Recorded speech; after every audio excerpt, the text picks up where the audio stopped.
सोनापुर नाम के गांव में एक गरीब मजदूर रामेश्वरम अपने परिवार के साथ रहता था। उसके परिवार में उसकी पत्नी और उसकी बेटी काली थी। बेटी का नाम काली उसने इसलिए रखा क्योंकि वो पैदा ही काली हुई थी। रामेश्वरम मेहनत मजदूरी करके अपने परिवार का पालन पोषण कर रहा था। काली की उम्र 18 साल हो गई थी। रामेश्वर और उसकी पत्नी को काली की शादी की बड़ी चिंता रहती थी।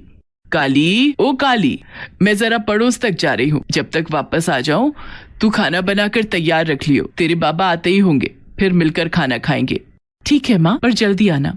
काली की माँ किसी काम से पड़ोस में चली जाती है और काली खाना बनाने लगती है। काली ने चूल्हे पर कढ़ाई में तेल चढ़ाया और वो आटा गूंथने लगी। तेल गर्म हो चुका था कि तभी काली के पैर पर से चूहा चला जाता है। डर के मारे काली का हाथ कढ़ाई पर लगता है और सारा गर्म तेल उसके चेहरे पर गिर जाता है। उसका चेहरा और गला सब बुरी तरह से जल जाता है। वो तेज तेज से चिल्लाने लगती है और घर के बाहर की तरफ भागती है। जब लोग उसे देखते हैं तो जल्दी से उसके ऊपर पानी डालते हैं। काली की माँ भी आ जाती है। अपनी बेटी की ऐसी हालत देखकर वो गांव वालों से मदद मांगती है और उसे डॉक्टर के पास लेकर जाती है। रामेश्वर भी खबर मिलते ही हॉस्पिटल पहुंच जाता है। काली का चेहरा बुरी तरह जल गया था। डॉक्टर ने जैसे तैसे करके मरहम पट्टी कर उसे घर भेज दिया। हे भगवान, ये क्या हो गया? अब क्या होगा काली की माँ? मेरी बेटी दर्द से करा रही है। ना जाने इसकी किस्मत में क्या लिखा है। पूछ मत काली की माँ, दिल पर कितना जोर पड़ रहा है। वैसे ही जो भी आता था देख कर चला जाता था। अब भगवान ने चेहरे को भी जला डाला। बस कुछ भी करके उसका चेहरा ठीक हो जाए। गरीब रामेश्वरम जितना कर सकता था उसने काली का इलाज कराया, किंतु ठीक होने के बाद भी काली का चेहरा अब काफी डरावना हो गया था। जो कोई भी उसके चेहरे को देखता उसे वहां से चले जाने को कहता या खुद ही वहां से भाग जाता। एक दो सहेलियां उसकी बनी हुई थी, वो भी उसके चेहरे को देखकर उसका साथ छोड़ देती हैं। माँ, मेरा रंग काला था, इसमें मेरा क्या कसूर था? अब जब मेरा चेहरा जल गया है तो इसमें भी मैं क्या कर सकती हूँ? लोग मेरे साथ ऐसा बर्ताव करते हैं जैसे कि मैं कोई अछूत या चुड़ैल हूँ। सब ठीक हो जाएगा, चिंता मत कर। ऊपर वाले पर भरोसा रख। रोज दवाई लगाने से धीरे धीरे चेहरा ठीक हो जाएगा। एक दिन काली कुएं से पानी लेने के लिए जाती है। वहां पर आया देख सारी औरतें उसके बारे में बातें करने लगती हैं। काली ने अपना चेहरा चुन्नी से ढका हुआ था। वो जैसे ही कुएं से पानी खींचने लगती है, हवा के कारण उसकी चुन्नी उड़ जाती है, जिसकी वजह से उसका चेहरा दिखाई दे जाता है। वहां पर खड़ी औरतें जोर जोर से चिल्लाकर वहां से भाग जाती हैं। ये देखकर काली वहां बैठकर जोर जोर से रोने लगती है। काली ने घर से बाहर निकलना बंद कर दिया था, लेकिन माँ के कहने पर जब भी वो कभी बाहर जाती तो सब लोग उसे देखकर डर जाते और वहां से भाग जाते। एक दिन काली अपनी माँ के साथ किसी के खेत में मजदूरी करने गई हुई थी। तभी जमींदार का बेटा आकर वहां पर लगे हुए मजदूरों को जल्दी काम करने के लिए बोलता है। काली ने घास काट ली थी। वो अपनी माँ को आवाज लगा रही थी कि गठरी सर पर रखवा दो। माँ ने नहीं सुना तो जमींदार का बेटा आकर उसके सिर पर गठरी रखवा रहा था कि तभी काली के चेहरे से चुन्नी सरक जाती है। चुड़ैल चुड़ैल चुड़ैल।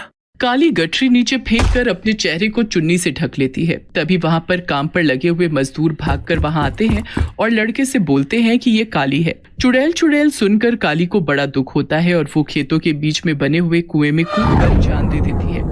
काफी ढूंढने के बाद भी कुएं में काली की लाश नहीं मिलती। कुआं बहुत ही गहरा था। ज्यादा नीचे जाने पर सबको अपना दम घुटता हुआ लगता है और कोई भी उससे ज्यादा नीचे जाने की हिम्मत नहीं करता। रामेश्वरम और उसकी पत्नी का तो रो रो कर बुरा हाल हो जाता है और उसी दिन के बाद गांव में काली चुड़ैल बनकर घूमने लगी। जो कोई भी उसे रास्ते में दिखाई देता वो उसके चेहरे पर अपने लंबे लंबे नाखून मारकर उसका चेहरा खराब कर देती। एक दिन कुछ औरतें बातें करते हुए खेतों की तरफ जा रही थी। अरे बहनों, यही वो कुआं है जहाँ काली ने डूबकर अपनी जान दी थी। भगवान का नाम लेते हुए निकलो यहाँ से। तो बहुत बुरा हुआ बेचारी के साथ, पर क्या कर सकते हैं। सच में देखने में इतनी डरावनी लगती थी, पूरी चुड़ैल जैसी। ऐसा मत कहो, सुना है आजकल गांव में कई लोगों पर नाखूनों से हमला करने वाली चुड़ैल घूम रही है। मुझे तो लगता है वो काली ही है। हट, मैं नहीं मानती चुड़ैल वुड़ैल, और गांव में तो जरा सी बात का बतंगड़ बना देते हैं। तभी तीनों बुरी तरह डर जाती हैं। उनके सामने काली चुड़ैल के रूप में खड़ी थी। तुम ही गए थे ना उस दिन कुएं के पास में जब मेरे ऊपर हंस रहे थे? अभी बताती हूँ सबको। इस गांव में एक भी सुंदर आदमी नहीं बचेगा। मैं सबको बदसूरत बना दूंगी। ये बोलकर काली चुड़ैल उन तीनों पर हमला कर देती है और अपने बड़े बड़े नाखूनों से उनके चेहरे को नोच डालती है। तीनों की तीनों दर्द से कराहती हुई गांव पहुंचती हैं। ऐसे घर वाले उनकी ऐसी हालत देखकर डर जाते हैं। वो पहचानी भी नहीं जा रही थी। काली की माँ, गांव वाले अजीब अजीब बातें बोल रहे हैं। कह रहे हैं कि हमारी काली चुड़ैल बन गई है और सबके चेहरे खराब कर रही है। सुना तो मैंने भी है। सुना क्या है, मैं तो आज उन औरतों को देखकर भी आई हूँ। भगवान कसम, चेहरा देखने लायक भी नहीं रहा। मेरे मन में भी शंका हो रही है, कहीं ऐसा तो नहीं है कि सचमुच में हमारी काली चुड़ैल बन गई। उधर गांव में अब आए दिन जो भी कोई काली चुड़ैल को दिखाई देता, वो उसका चेहरा नाखूनों से नोचकर बदसूरत बना देती। काली चुड़ैल का लोगों के अंदर इतना डर हो गया कि अब कोई भी घर से बाहर निकलने में भी डरने लगा। ये देखकर काली जोर जोर से हंसती और रात के समय पूरे गांव में जोर जोर से हंसते हुए घूमती। रात भर उसकी डरावनी हंसी के कारण लोग बाग सो नहीं पाते। एक दिन रात का समय था। जमींदार का बेटा अपने दोस्तों के साथ कहीं से घूम कर आ रहा था। वो मस्ती में गाड़ी चलाते हुए जैसे ही गांव में प्रवेश करता है, काली चुड़ैल उसकी गाड़ी का रास्ता रोक लेती है। इतनी भयानक चुड़ैल को सामने देखकर जमींदार के बेटे के दोस्त वहां से भाग जाते हैं। तू ही है ना वो जो मुझे चुड़ैल चुड़ैल बोलकर चिल्ला रहा था? हाँ, कितना बुरा लगा मुझे उस दिन। तू भी देख, बदसूरत होने के बाद लोग कैसे कैसे तुम्हारे साथ करते हैं। तभी काली चुड़ैल उसे गर्दन से पकड़ती है और गाड़ी से बाहर निकालकर बोनट खोलकर उसके अंदर उसके मुंह को दे देती है। गर्म होने की वजह से जमींदार के बेटे का चेहरा बुरी तरह जल जाता है। इतने पर भी काली चुड़ैल को सब्र नहीं होता। वो उसे घसीटते हुए पूरे गांव में घुमाती है। अगले दिन अपने बेटे को इतनी बुरी हालत में देखकर जमींदार उसे शहर में इलाज के लिए भेज देता है और एक पंडित को बुलाकर उस चुड़ैल के खात्मे के लिए बड़ी पूजा करवाता है।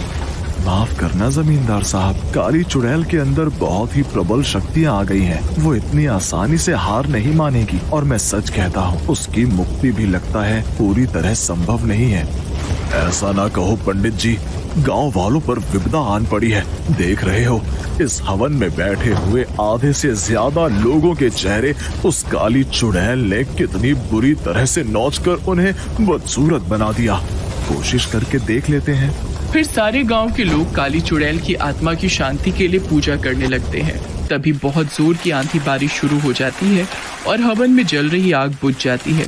काली चुड़ैल वहां पर आकर लोगों पर नाखूनों से वार करने लगती है। तभी किसी तरह पंडित भाग चुड़ैल भाग बोलकर काली के ऊपर मंत्र फूंकने लगता है। गांव के लोग भी जोर शोर से भाग चुड़ैल भाग बोलने लगते हैं। मंत्रों के बोलने और सब लोगों के भाग चुड़ैल भाग बोलने से काली वहां से चली जाती है। उसके बाद पंडित कई बार कोशिश करता है कि हवन कराकर किसी तरह काली चुड़ैल को मुक्ति दिला दे। लाकर हवन की आग बुझा देती और लोगों को नाखूनों से नोचने लगती। फिर हर बारी पंडित को भाग चुड़ैल भाग बोलकर काली चुड़ैल को भगाना पड़ता है। जमींदार जी, मैंने तो आपसे पहले ही कहा था कि इस चुड़ैल से पीछा छुड़ाना बहुत मुश्किल है, किंतु एक उपाय है। क्या उपाय है पंडित जी? हर बारी तो वो आकर पूजा पाठ में विघ्न डाल देती है। सब अपने घरों के बाहर भाग चुड़ैल भाग लिखवा लो और मैं सबको एक मंत्र देता हूँ। रात को सोने से पहले और सुबह होते ही वो मंत्र बोलकर भाग चुड़ैल भाग बोलना। बस अब यही एक उपाय है। गाँव में सब पंडित जी की बात मानकर वो मंत्र बोलते और सबने अपने घरों के बाहर भाग चुड़ैल भाग लिखवा लिया। और जिस दिन भी कोई उस मंत्र को बोलना भूल जाता, उसी के साथ ही अनहोनी घटना हो जाती। रामेश्वरम और उसकी पत्नी जब भी गांव में घूमते और भाग चुड़ैल भाग लिखा हुआ देखते, उन्हें अपनी बेटी के लिए बहुत दुख होता। मुझे बिल्कुल अच्छा नहीं लगता। लोगों के घरों के बाहर ये सब कुछ लिखा हुआ देखकर ऐसा लगता है जैसे कि आज भी सब लोग मेरी बेटी को भला बुरा कह रहे हैं। रात के समय दोनों पति पत्नी उस कुएं के पास जाते हैं जहां पर काली ने कूदकर जान दी थी। वहां जाकर काली के माँ बाप उसे बहुत आवाज लगाते हैं तो काली बाहर आती है।